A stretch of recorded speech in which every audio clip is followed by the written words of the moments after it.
अगर आप एक्सेल में काम करते हैं तो आप फॉर्मेट्स बनाते ही होंगे, इधर बेसिक या फिर एडवांस्ड। अपने 20 साल के करियर में मैंने 1000 से ज़्यादा फॉर्मेट्स बनाए हैं। आज के वीडियो में हम देखेंगे कि मैं अपना फॉर्मेट कैसे बनाता हूँ। हाय, मेरा नाम है विजय और आप देख रहे हैं ऑफिस फ्रीक। तो चलते हैं सीधा वीडियो की ओर और बाकी की चीज़ें वहीं कवर करते हैं।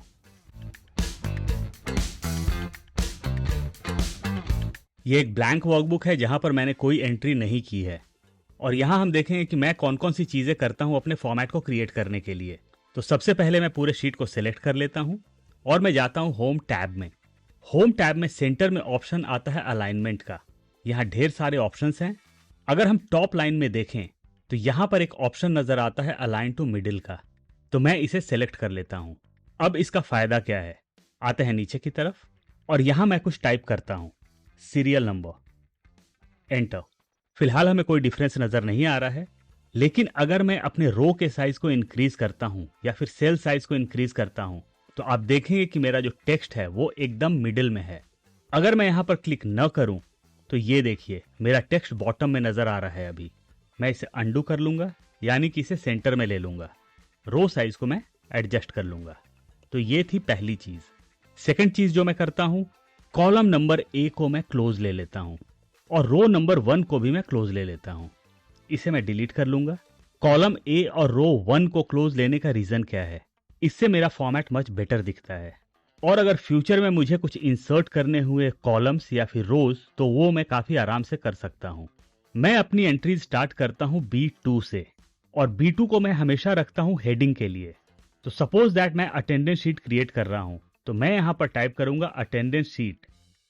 आप गौर करेंगे कि मेरा जो टेक्स्ट है वो कॉलम से बाहर जा चुका है। तो इसको एडजस्ट करने के लिए इधर हम इसे ड्रैग कर सकते हैं या फिर जो लाइन नजर आ रहा है उस पर हम डबल क्लिक कर सकते हैं। लेकिन हेडर के कॉलम साइज को मैं कभी भी एडजस्ट नहीं करता हूं। मैं क्लिक करता हूं अपने हेडर पे, यानी कि हेडर के टेक्स्ट पे। मैं कुछ एक्स्ट्रा सेल्स को सेलेक्ट कर लेता हूं और इसे आपस में मर्ज कर देता हूं। मर्ज का जो ऑप्शन है वो होम टैब में नजर आता है अलाइनमेंट के जस्ट बाद। तो मैं इस पर क्लिक कर दूंगा और मेरे सेल्स आपस में मर्ज हो चुके हैं। ये करने के बाद मैं अपने पूरे शीट को सिलेक्ट करता हूं और जो भी फॉन्ट स्टाइल मुझे चाहिए या फिर फॉन्ट डिजाइन मुझे चाहिए वो मैं बिगिनिंग में ही सिलेक्ट कर लेता हूं, ताकि मुझे बार बार फॉन्ट स्टाइल चेंज करने की जरूरत न पड़े। इसके बाद मैं हेडर पर क्लिक करता हूं और यहां पर कलर इंसर्ट कर देता हूं। जब भी मैं कलर सेलेक्ट करता हूं तो मैं हमेशा ये माइंड में रखता हूं कि मेरा सेल कलर डार्क हो और फॉन्ट कलर लाइट हो, या फिर मेरा सेल कलर लाइट हो और फॉन्ट कलर डार्क हो। फॉर एन एग्जाम्पल, अगर मैं यहाँ पर ब्लू कलर सेलेक्ट करता हूँ एज अ सेल कलर तो मैं हमेशा फॉन्ट कलर को लाइट रखूंगा। इधर वो व्हाइट हो सकता है या फिर येलो हो सकता है। मैं इसे फिर से व्हाइट कर लेता हूँ। और अगर मैं अपना सेल कलर लाइट रखूं तो मैं हमेशा अपने फॉन्ट कलर्स को डार्क रखता हूं। इसका बेसिक रीजन ये है कि विजिबिलिटी प्रॉपर रहे या फिर मेरे फॉन्ट्स प्रॉपरली नजर आएं। मैं सेल कलर को फिर से ब्लू कर लेता हूं और फॉन्ट कलर को व्हाइट कर लेता हूं। इसके बाद मैं हेडर वाले रो के साइज को थोड़ा सा इंक्रीज कर देता हूं और हेडर के टेक्स्ट को इंक्रीज कर देता हूं। फिर मैं अपनी एंट्री स्टार्ट करता हूं B3 से, यानी कि रो नंबर 3 में मेरी सारी एंट्रीज होंगी। यहां हम कुछ एंट्री कर लेते हैं। यहां मैंने कुछ एंट्रीज कर ली हैं। इसके बाद मैं रो नंबर 3 को सिलेक्ट करूंगा जहां पर मेरे हेडर्स हैं। मैं फिर से जाऊंगा होम टैब में और मैं आऊंगा सेंटर में। मिडिल अलाइनमेंट के जस्ट नीचे नजर आता है सेंटर अलाइनमेंट का ऑप्शन। अगर आप अपना माउस यहां पर लेके आएंगे तो आपको नजर आएगा सेंटर टेक्स्ट। तो मैं यहां पर क्लिक करता हूं और मेरे सारे टेक्स्ट सेंटर में आ जाते हैं। आपने एक्सेल में गौर किया होगा कि जब आप कोई टेक्स्ट इंसर्ट करते हैं तो वो लेफ्ट में ऑटोमेटिकली अलाइन हो जाता है और जब आप कोई नंबर इंसर्ट करते हैं तो वो राइट में अलाइन हो जाता है। मैं इसे डिलीट करता हूं। तो सीरियल नंबर में हमेशा हम नंबर्स लेते हैं जो कि ऑटोमेटिकली राइट में अलाइन हो जाता है। तो अपने सीरियल नंबर्स को इंसर्ट करने से पहले मैं क्लिक करता हूं टॉप पर, यानी कि पूरे के पूरे कॉलम को मैं सेलेक्ट कर लेता हूं और सारी चीजों को मैं सेंटर अलाइन कर लेता हूं। नेम्स इंसर्ट करने से पहले मैं कॉलम साइज को इंक्रीज कर लेता हूं, क्योंकि जो भी नेम्स मैं इंसर्ट करूंगा पॉसिबिलिटीज है कि वो नाम लंबे हों और कोई भी नाम कम से कम 2 वर्ड्स का तो होता ही है। मैं यहाँ कोई नाम इंसर्ट कर लेता हूँ। नेम के अलाइनमेंट को कभी भी मैं चेंज नहीं करता हूँ, ये हमेशा मैं लेफ्ट में रखता हूँ। एम्प्लॉय आईडी, कोई रैंडम सा एम्प्लॉय आईडी मैं क्रिएट कर लूंगा, इसे भी मैं लेफ्ट में रहने दूंगा।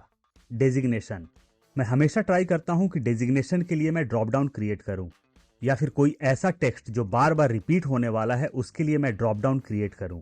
ड्रॉप डाउन क्रिएट करने के दो तरीके हैं। चलते हैं हम डेटा टैब में। डेटा टैब में सेंटर में ऑप्शन नजर आता है डेटा वैलिडेशन का। यहाँ पर एक ड्रॉप डाउन नजर आता है, आप ड्रॉप डाउन पर क्लिक करें या डायरेक्टली इस आइकन पर क्लिक कर दें, आपके सामने एक छोटा सा विंडो ओपन हो जाएगा या फिर पॉपअप हो जाएगा। टॉप पर लिखा होगा डेटा वैलिडेशन। डेटा वैलिडेशन में तीन चीजें होती हैं, सेटिंग्स, इनपुट मैसेज और एरर अलर्ट। तो हमें रहना है सेटिंग्स में। सेटिंग्स में नीचे नजर आता है एनी वैल्यू, तो यहां पर हमें क्लिक करना है और जाना है हमें लिस्ट में। सोर्स आप यहां भी टाइप कर सकते हैं या फिर किसी दूसरी जगह से भी आप अपना सोर्स ले सकते हैं। अगर आप यहां पर मैनुअली टाइप कर रहे हैं तो मैक्सिमम 250 कैरेक्टर्स तक ही टाइप कर सकते हैं। तो हम दोनों चीजें देख लेंगे कि यहां कैसे टाइप कर सकते हैं और किसी सोर्स से हम अपना लिस्ट कैसे ले सकते हैं। मैं यहां टाइप करता हूं मैनेजर। जैसे ही आपने कोई कैरेक्टर यहां पर टाइप किया, आपको यहां पर कॉमा इंसर्ट करना है, फिर आपको दूसरा टेक्स्ट इंसर्ट करना है। यहां मैंने दूसरा टेक्स्ट इंसर्ट किया, फिर से मैं कॉमा लगाऊंगा और अपना नेक्स्ट टेक्स्ट इंसर्ट कर दूंगा। मुझे यहां पर सिर्फ 3 वर्ड्स इंसर्ट करने थे, तो मैंने मैनुअली टाइप कर लिया है। एक चीज मैं आपको फिर से यहां पर रिमाइंड कर देता हूं, यहां आप मैक्सिमम 250 कैरेक्टर्स इंसर्ट कर सकते हैं, 250 वर्ड्स नहीं। एक बार आपने जब अपना टेक्स्ट इंसर्ट कर लिया तो आपको क्लिक करना है ओके पर और आपका ड्रॉप डाउन क्रिएट हो जाएगा। ये था first way drop down create करने का। सेकंड वे भी देख लेते हैं। इसे हम रिमूव कर लेते हैं। रिमूव करने के लिए फिर से जाऊंगा मैं डेटा में, डेटा वैलिडेशन। छोटे से विंडो में सबसे नीचे आपको नजर आएगा क्लियर ऑल। आपको क्लिक करना होगा क्लियर ऑल पर और करना होगा ओके। तो आपका ड्रॉप डाउन यहां से रिमूव हो जाएगा। हम अपने ड्रॉप डाउन का लिस्ट किसी और सोर्स से ले सकते हैं, तो कैसे ले सकते हैं? मैं एक न्यू शीट इंसर्ट कर लूंगा। इस शीट को मैं ले लूंगा लेफ्ट में और इसे रीनेम कर दूंगा। ये हो जाएगा सेटिंग्स। अब आऊंगा अपने फॉर्मेट वाले शिफ्ट में और इसको भी रीनेम कर दूंगा। ये हो जाएगा माई फॉर्मेट। चलते हैं अपने सेटिंग शीट में, आएंगे राइट हैंड साइड में और शीट के साइज को इंक्रीज कर लेंगे यहां से। एक बार शीट का साइज इंक्रीज हो जाए, फिर जो चीजें हमने फर्स्ट फॉर्मेट में की थी वो चीजें हम यहां पर अप्लाई कर देंगे। यानी कि कॉलम नंबर ए को क्लोज ले लेंगे और रो नंबर 1 को भी क्लोज ले लेंगे। कॉलम नंबर बी के साइज को थोड़ा सा इंक्रीज कर देंगे। यहां हम टाइप करेंगे मैनेजर, शिफ्ट मैनेजर, और ये हो जाएगा टीम मेंबर। चलते हैं माई फॉर्मेट में और जहां हमें डेजिग्नेशन इंसर्ट करना है वहां पर हम क्लिक करेंगे। अब हम जाएंगे डेटा टैब में, डेटा वैलिडेशन। यहां से हम सेलेक्ट करेंगे लिस्ट, क्लिक करेंगे सोर्स पर। सोर्स पर जब आपका माउस ब्लिंक होने लग जाए या फिर आपका एरो ब्लिंक होने लग जाए तो आपको जाना है अपने सोर्स में और जो भी आपका सोर्स है उसको सेलेक्ट कर लेना है टॉप से बॉटम तक। ये करने के बाद आपको क्लिक करना है ओके पर और ये देखिए आपका ड्रॉप डाउन क्रिएट हो चुका है। अगर आप फ्यूचर में यहाँ कुछ चेंजेस करते हैं, यानी कि अपने सोर्स में कोई चेंजेस करते हैं, तो वो ऑटोमेटिकली आपके फॉर्मेट में नजर आएगा। यहाँ नजर आ रहा है मैनेजर। अगर मैं इसे कर लेता हूँ मैनेजर 1, एंटर, और जाता हूँ माई फॉर्मेट में और क्लिक करता हूँ ड्रॉप डाउन पर, तो ये देखिए यहाँ नजर आ रहा है मैनेजर 1। तो हम इसे सेलेक्ट कर लेंगे। अब हम जाएंगे सीरियल नंबर पर। सीरियल नंबर 1 ऑलरेडी मैंने इंसर्ट कर दिया है। अब मैं इंसर्ट करूंगा 2, एंटर। इन दोनों को सेलेक्ट करूंगा और इसे मैं 10 तक ड्रैग कर दूंगा। अब हमें पूरे डेटा को सेलेक्ट करना है बॉर्डर्स इंसर्ट करने के लिए। तो यहां हम दो चीजें कर सकते हैं, इधर हम मैनुअली पूरे डेटा को सेलेक्ट करें या फिर कहीं भी हम क्लिक करें अपने डेटा में और प्रेस करें कंट्रोल ए या कमांड ए, पूरा का पूरा डेटा सेलेक्ट हो जाएगा। एक तरीका और है, आप क्लिक करें अपने डेटा पर, प्रेस करें शिफ्ट कंट्रोल डाउन एरो की और पूरा का पूरा डेटा सेलेक्ट हो जाएगा। यहाँ पूरा का पूरा डेटा इसलिए सेलेक्ट हुआ क्योंकि मैंने हेडर को मर्ज किया हुआ है। इन केस आपने हेडर को मर्ज नहीं किया है तो आपको प्रेस करना होगा शिफ्ट कंट्रोल डाउन एरो की और उसके साथ आपको प्रेस करना होगा राइट एरो की, तो आपका पूरा का पूरा डेटा सेलेक्ट हो जाएगा। एक बार पूरा डेटा सेलेक्ट हो जाए उसके बाद मैं जाता हूँ होम टैब में और यहाँ पर मुझे ऑप्शन नजर आता है बॉर्डर का, तो मैं यहाँ से बॉर्डर इंसर्ट कर देता हूँ। हम आते हैं डेजिग्नेशन में, कॉलम साइज को थोड़ा सा इंक्रीज कर लेते हैं। ड्रॉप डाउन क्रिएट करने का क्या फायदा हुआ देखते हैं हम। यहाँ से मैं मैनेजर 1 को डिलीट करता हूँ और इसे नीचे तक ड्रैग कर देता हूँ। सबसे पहला जो डेजिग्नेशन है वो है मैनेजर 1 का, तो मैं सेलेक्ट कर लूंगा मैनेजर 1। सेकंड डेजिग्नेशन है शिफ्ट मैनेजर का, तो मैं सेलेक्ट करूंगा शिफ्ट मैनेजर। उसके बाद मैं सेलेक्ट करूंगा टीम मेंबर। इन केस मेरे पास 2 शिफ्ट मैनेजर हैं तो मैं यहाँ से शिफ्ट मैनेजर फिर से सेलेक्ट कर लूंगा। अब मैं सेलेक्ट करूंगा टीम मेंबर और सभी जगह मुझे टीम मेंबर ही सेलेक्ट करना है। तो ये फायदा हुआ मेरे ड्रॉप डाउन का कि मुझे बार बार टाइप नहीं करना पड़ा। ये देखिए कितनी आसानी से मैं यहाँ पर अपना टेक्स्ट सेलेक्ट कर सकता हूँ, वो भी विदाउट एनी स्पेलिंग मिस्टेक। इतनी चीज़ें हो गई हैं। इसके बाद मैं सेलेक्ट करता हूँ अपने हेडर्स को और यहाँ पर मैं कलर इंसर्ट कर देता हूँ। जैसा मैंने पहले बताया, अगर सेल कलर डार्क हो तो मैं टेक्स्ट कलर हमेशा लाइट प्रेफर करता हूँ। इन केस मैंने एक्स्ट्रा कॉलम्स या एक्स्ट्रा रोज इंसर्ट कर दिए हैं तो उसे मैं टॉप से सेलेक्ट करता हूँ, राइट क्लिक करता हूँ माउस को और डिलीट कर देता हूँ। अब मैं इंसर्ट करूंगा अपने डेट्स और डेट्स के साथ साथ इंसर्ट करूंगा मैं अपने डेज। मैं कोई रैंडम सा डेट यहाँ पर इंसर्ट कर लेता हूँ। डेट जो कि नंबर में होता है हमेशा राइट में अलाइन हो जाता है, तो मैं क्लिक करूंगा अपने डेट पर और कुछ एक्स्ट्रा सेल्स को मैं सेलेक्ट कर लूंगा। जाऊंगा होम टैब में और सबको मैं सेंटर में अलाइन कर दूंगा।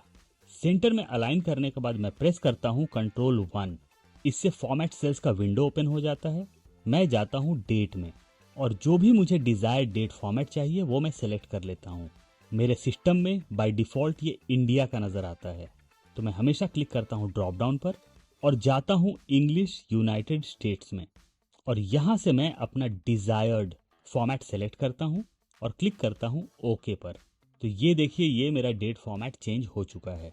अगर मुझे डेट्स के लिए फॉर्मूलाज इंसर्ट करने हैं तो वो मैं इंसर्ट कर लेता हूँ, लेकिन हम यहाँ पर फॉर्मूलाज इंसर्ट नहीं कर रहे हैं क्योंकि हम यहाँ पर देख रहे हैं कि मैं अपने फॉर्मेट्स कैसे क्रिएट करता हूँ। यहाँ हम कर लेते हैं प्लस या इक्वल टू, क्लिक करते हैं फर्स्ट डेट पर +1 कर लेते हैं, एंटर करते हैं, इसे राइट में ड्रैग कर लेते हैं। जब भी मैं डेट्स इंसर्ट करता हूं तो मैं प्रेफर करता हूं कि मैं डेज भी इंसर्ट कर दूं और मैं अपने डेज को हमेशा फॉर्मुलेटेड रखता हूं। किसी भी चीज को फॉर्मुलेटेड रखने से वो चीज ऑटोमेटिक हो जाती है या फिर ऑटोमेटेड हो जाती है और बार बार आपको उस प्रोसेस को रिपीट नहीं करना पड़ता है। तो फिर ऑटोमेटिक डे या फिर ऑटोमेटेड डे के लिए मैं यूज करता हूं टेक्स्ट प्लस या equal to text bracket open value में मैं सेलेक्ट करता हूं डेट को, comma double inverted comma D मतलब डी 3 बार, डबल इन्वर्टेड कॉमा क्लोज करता हूं, ब्रैकेट क्लोज करता हूं, एंटर प्रेस करता हूं। यहां पर मंडे आ चुका है, राइट में इसे ड्रैग कर लेता हूं।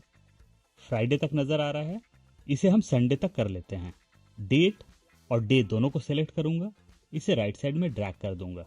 तो ये हमारा संडे तक हो चुका है। क्लिक करते हैं फर्स्ट डे पर, प्रेस करते हैं शिफ्ट कंट्रोल डाउन एरो की और राइट एरो की और यहाँ भी हम बॉर्डर्स इंसर्ट कर लेते हैं। कलर्स भी इंसर्ट कर लेते हैं कुछ। फॉन्ट कलर चेंज नहीं करेंगे क्योंकि हमारा सेल कलर लाइट है। इतनी चीजें हो चुकी हैं, इसे फिर से हम सेलेक्ट कर लेते हैं एक बार और बॉर्डर्स इंसर्ट कर देते हैं। मैं अपने फॉर्मेट्स में जो चीज सबसे ज्यादा यूज करता हूँ वो है डेटा वैलिडेशन और कंडीशनल फॉर्मेटिंग। डेटा वैलिडेशन जिससे कि मैं ड्रॉप डाउन क्रिएट करता हूँ वो ऑलरेडी हम देख चुके हैं। अब हम कंडीशनल फॉर्मेटिंग देख लेते हैं कि कंडीशनल फॉर्मेटिंग हमारे काम का कैसे हो सकता है। तो मैं सारे डेज को सिलेक्ट करूंगा, जाऊंगा होम टैब में। होम टैब में राइट हैंड साइड की तरफ नजर आता है कंडीशनल फॉर्मेटिंग। यहाँ पर ड्रॉप डाउन नजर आता है, क्लिक करना होगा ड्रॉप डाउन पर। सबसे ऊपर नजर आता है ऑप्शन हाईलाइट सेल रूल का। यहाँ पर हम अपने माउस को लेके आएंगे और राइट साइड में अपने माउस को लेके जाएंगे। यहाँ पर एक ऑप्शन नजर आता है इक्वल टू का, हम इस पर क्लिक कर देंगे। Only format cells that contain cell value equal to और हम यहाँ पर टाइप करेंगे सैटरडे मीन्स SAT। एक्सेल की तरफ से बाय डिफॉल्ट ये कलर नजर आता है। अगर आप अपना खुद का कलर इंसर्ट करना चाहते हैं तो आपको क्लिक करना होगा ड्रॉप डाउन पर और जाना होगा कस्टमाइज्ड फॉर्मेट में। 4 चीजें नजर आती हैं, नंबर, फॉन्ट, बॉर्डर और फिल। आपको जाना होगा फिल में। नो कलर नजर आ रहा है, क्लिक करेंगे यहाँ पर और सिलेक्ट कर लेंगे रेड कलर। फॉन्ट में जाएंगे और फॉन्ट कलर को व्हाइट कर लेंगे और क्लिक करेंगे ओके पर। ओके, तो ये देखिए हमारा सैटरडे हाईलाइट हो चुका है। फिर से जाएंगे हम कंडीशनल फॉर्मेटिंग में, highlight cell rule equal to और यहाँ पर हम टाइप करेंगे इस बार संडे।